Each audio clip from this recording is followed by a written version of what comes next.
Hey guys, it's Julia and welcome back to my channel, and for today's video I'm going to be talking about some spooky, like Halloween-y book recommendations. So I've done so many videos like this in the past. I've been making videos for a while, so I've done a lot of these, and I have mentioned some of these books on past lists. Some of them are new, but I decided to get a collection of books together. Some are middle grade, some are adult, and then some are like graphic novels and manga. So we'll start with middle grade first, but I have some variety here to show you guys. So first up here, I have one that I've mentioned before, such a classic, I recommend it. The Graveyard Book by Neil Gaiman. This one's a super light, easy read. The text is pretty big. There's some little like illustrations throughout it. It's about a boy named Nobody Owens whose family passes away, so he's actually raised by ghosts in a graveyard. So we follow his story and then him uncovering some secrets and how he's brought up. So this one is just such a nice, captivating read. Neil Gaiman is so good at writing, like so good, and it's so atmospheric, and it's perfect for this time of year. So definitely I would recommend The Graveyard Book. Coraline's another amazing one that I'd recommend. But yeah, I have so many books I need to read right now, but if I was going to reread a book, I would probably reread The Graveyard Book because it's so much fun. The next book I have here to talk about is another middle grade, and this is City of Ghosts by Victoria Schwab. This book follows a girl named Cass, and in this world it's split into the living and the dead, and her best friend's actually a ghost, so it's a really fun middle grade novel that has like the same spooky vibes and like some ghost stories to it as well. Oh my god, there's a little Spencer Reed in it. Hug. Huh? The thing with Cass though is that she could see the ghosts while other people cannot. Most people can't see into like the veil, they call it, where the ghosts are, but Cass can. So that's why she has a friend that's a ghost, and that's how like the story is gonna start developing and stuff, which is really fun. This was a great one. Honestly, like I didn't expect it to be as good as it was, but it was so much fun to read. Now getting into some like adult ones here. First I wanted to bring up The Telltale Heart. I recommend like anything by Edgar Allan Poe this time of year, especially for all times of year, but like especially now. The Telltale Heart's one of my favorites. It's one that you might have to study in class, and it's good. The Black Cat's also great if you're looking for a different short story, but I definitely recommend picking up something by Poe. His work is fucking phenomenal, and I've made so many videos about Poe in the past and like how much I adore his work, but yeah, it means a lot to me. I have quite a few copies of his stuff, and I think it'd be good for me to go through like one of the big bind-ups and like read a few short stories or a few poems late at night during, yeah, I just think it'd be perfect. So, yes. Next up here, we have Nosferatu by Joe Hill. This is a book that I read a few years ago, but I still think about it. Basically, we follow this girl named Vic, and she rides her bicycle over like this area in her town, and she suddenly is like kind of teleported, or she ends up somewhere that she doesn't recognize anymore. This story does follow a killer named Charles Manx, and he kidnaps people in his Rolls Royce and takes them along that road to Christmas land. And so this is a horror Christmas book, so definitely if you don't read it around Halloween, read it in like the fall to like winter times. It's perfect. This is basically Vic's story and how she kind of gets scrambled into all this mess and her journey and her trying to escape and all of that stuff. But this is a really great one. It's super intense, and I just, oof, it's been so long since I've read it, but it's definitely something that I still think about. It's very floppy too, but like we go back and forth between timelines, and yeah, and there's cute things in it. Like, do you believe in a place called Christmas Land? Honestly, just really great.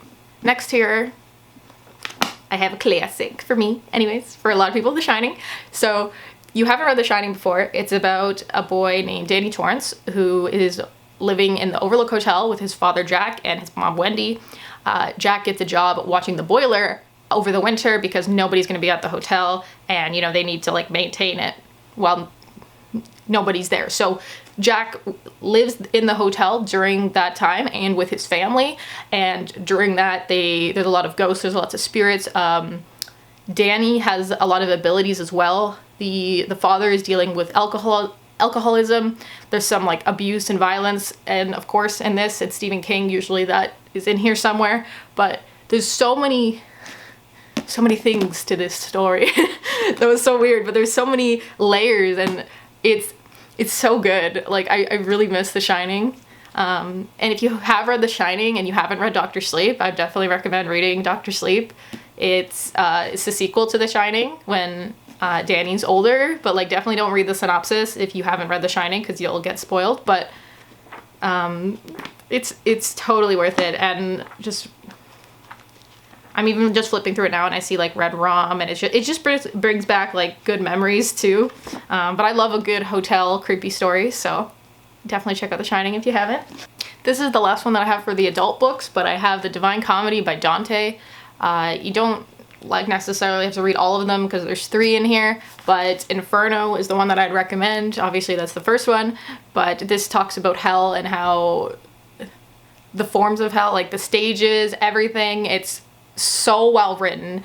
It's so old, but so amazing, and you're gonna see it referenced in literally everything, because no matter what fucking class I took, or like what books I read, there's always like a reference to Dante's Inferno.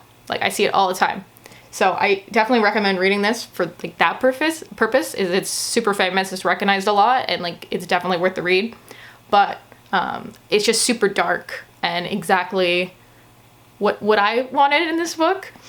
I haven't read the other 2 yet. I only read, I think, Inferno. I might have read the second one, I'm not sure, but I definitely didn't read the last one. But in here as well, there's some maps too for like hell and purgatory and stuff. So like if that interests you at all, you'd probably really like this book. But yeah, this is like the thing for hell. There's one for purgatory. And then there's the Plan of Paradise as well. Okay, last but not least here, we just have a few graphic novels and manga to talk about. So, firstly, we have Fangs by Sarah Anderson. This is the love story between a vampire and a werewolf. It's a really cute graphic novel. Definitely recommend. It's perfect for this time of year, but it also just has such a nice writing style. It's kind of like quirky and funny. She's the same person who wrote the Sarah Scribbles, so if you like those, you'll probably like this. But it's perfect for this time of year, and I really like the simplistic art style, and I like the relationship, and I like the humor. So if you see this and you're interested in it, definitely pick it up if you get the chance. It also has like black edges and everything, so it's beautiful. This I'm gonna struggle to explain real quick. Dissolving Classroom by Junjo Ito. My thing with this, I don't really remember how I should explain this because it's very weird. It's very bizarre. And I went into this totally blind, but it's about a classroom and there's a brother and sister, people's faces melt. There's lots of things that are happening.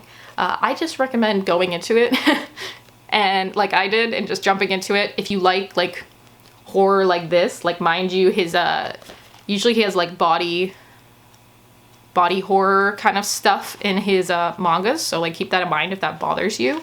But this one was really, really good.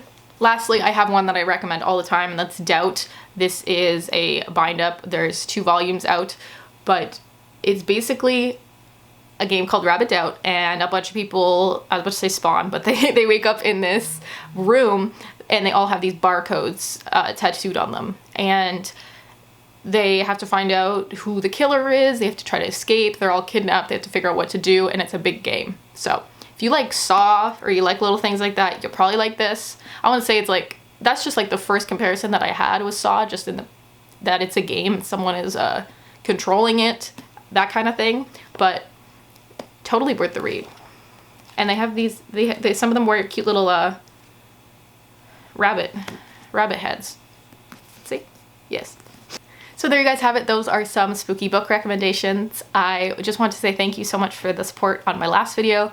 It absolutely warmed my heart, and I appreciate every single comment, even if you didn't comment but you like watched the video or you liked the video. Like, I really, really appreciate your support. If you've been watching for like years, or if you've been watching for like a month or a week, just thank you so much. The people that have been watching me for years, y'all are the OGs. I can't believe you stuck with me this long to watch this many videos, but I love you guys so much. I will see you soon with a new video. I'm gonna be trying to upload every Tuesday, so we'll see how that goes. I really hope I don't let anybody down or whatever, but I'm super busy, but I'm trying. So yeah, I love you guys. I hope you have a good day, and I'll see you soon.